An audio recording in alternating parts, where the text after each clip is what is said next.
The last time I made a dedicated video on PC cable management was back in 2014. It's still a pretty relevant tutorial by today's standards, but there have been a few notable changes to the average PC build since then. So consider this, a modern guide for how to get your cables nice and tidy. Before we dive into it though, newer PC builders might be wondering what the point of cable management even is. If every cable is plugged into the proper place, does it really matter how they get there? Yes and no. The truth is, you can ignore cable management entirely and your PC will probably run fine for years to come. But there are some notable benefits of this fine art if you're willing to put in a little time and effort. The first and most obvious upshot to tidying your cables is that it just looks better.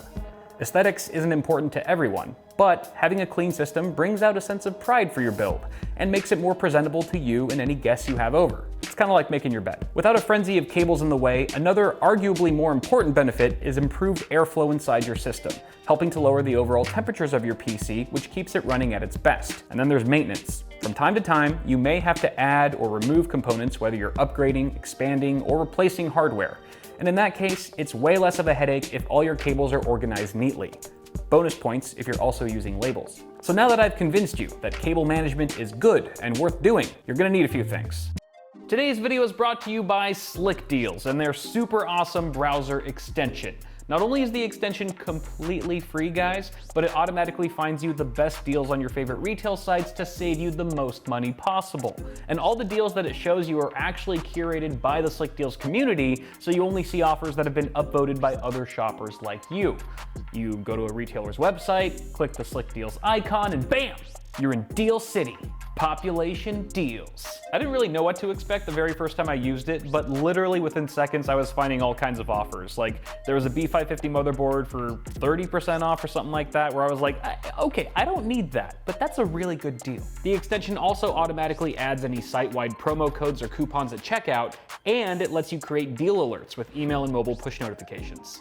This is like the perfect tool to catch all the deals without doing any of the legwork. Also be sure to install the Slickdeals mobile app, available on Android and iOS, to receive instant push notifications for your deal alerts. About 20 million people will be using Slickdeals to help them save money while shopping. So again, it's completely free and saves you money on stuff like computer hardware. Need I continue? If you like saving money, which is a dumb thing to say because who doesn't, click on the link in the description below to start using the Slickdeals browser extension today. Zip ties for one, along with something sharp like wire cutters or scissors to trim the ends once you've tightened them down. Velcro straps also work well, and using a combination of the two is never a bad idea. Once you've got the proper fasteners and tools on hand, you're almost ready to get your hands dirty. But first, there are some important things to consider. This is our example PC for today.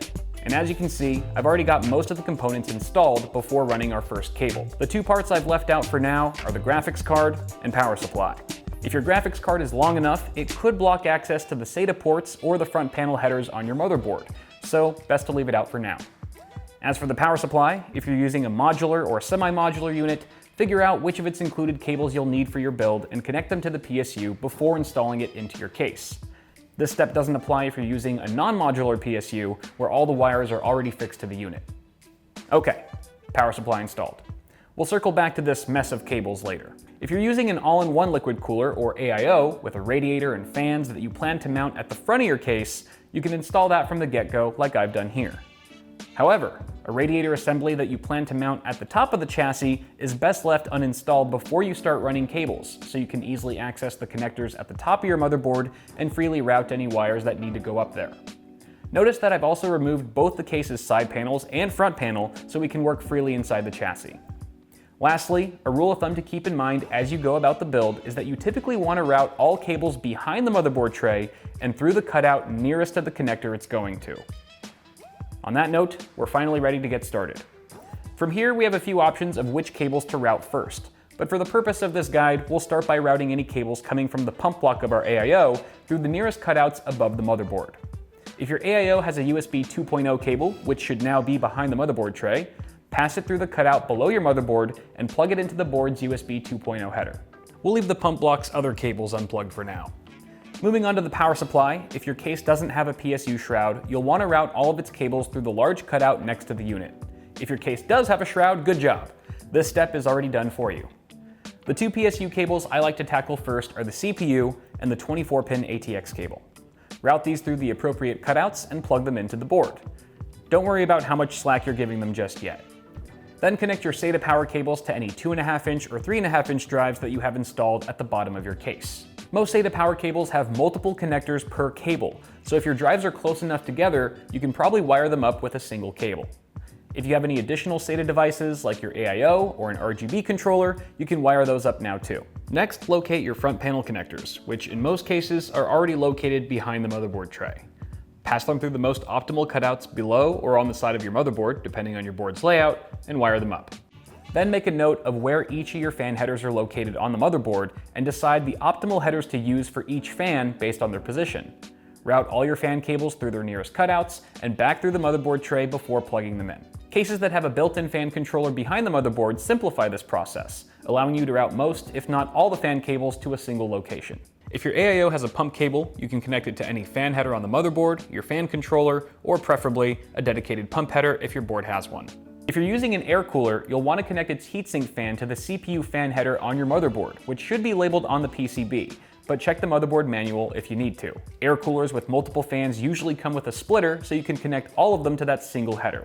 Our AIO here actually has a built-in splitter tied to the pump block for easy wiring and PWM control. That said, you can always connect your fans elsewhere if you choose. If you have a fan cable that's not long enough to route behind the motherboard, run it to the nearest fan header, zip tie the excess cabling, and look for hidden pockets in your case to tuck the cables out of sight if possible. For AIO users mounting a radiator at the top of your case, make sure that you've mounted the rad fan so that the ugly sides, where the cables are visible, face the motherboard for a much cleaner aesthetic. Bring the rad assembly close to the case so you can easily pass the fans through the cutouts above the motherboard. Pull them through from the other side if needed, then mount the radiator assembly to the chassis. Bear in mind that some higher-end cases have a modular radiator mounting plate at the top to make this step a bit easier. Next, take the SATA data cables that came with your motherboard. If your cables have one right angle head and one flat head, it's usually best to connect the right angle head to your 2.5-inch and 3.5-inch drives, then pass them through the cutout closest to the board's SATA connectors before plugging them in. You can check your motherboard manual to ensure that you're using the optimal ports if needed. Depending on your specific build, there may be more cables, devices, or components not shown here, but you can use the same method we've been using for wiring those up as well. Finally, install your graphics card and pass the PCIe cables coming from your power supply through the cutout behind the card and plug them in.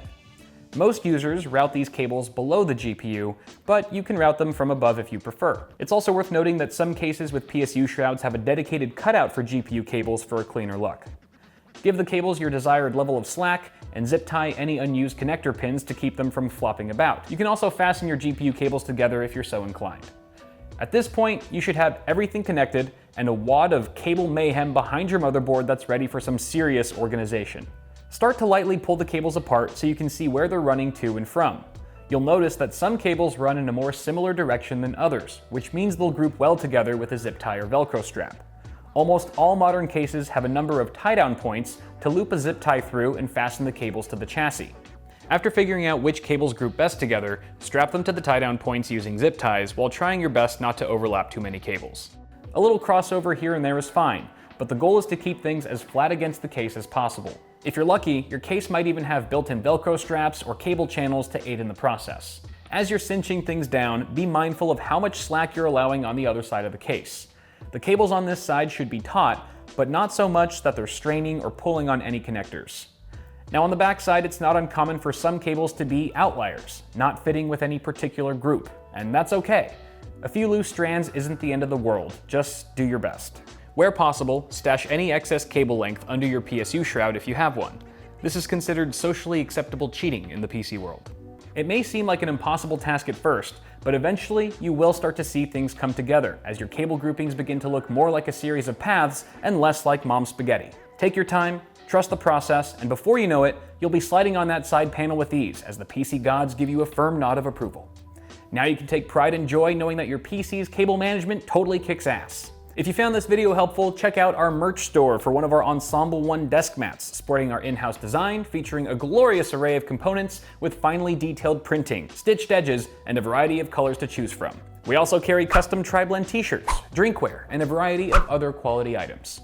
Before you go, hit that like button to let me know if you enjoy this type of content, and don't forget to subscribe for more tech videos on the way.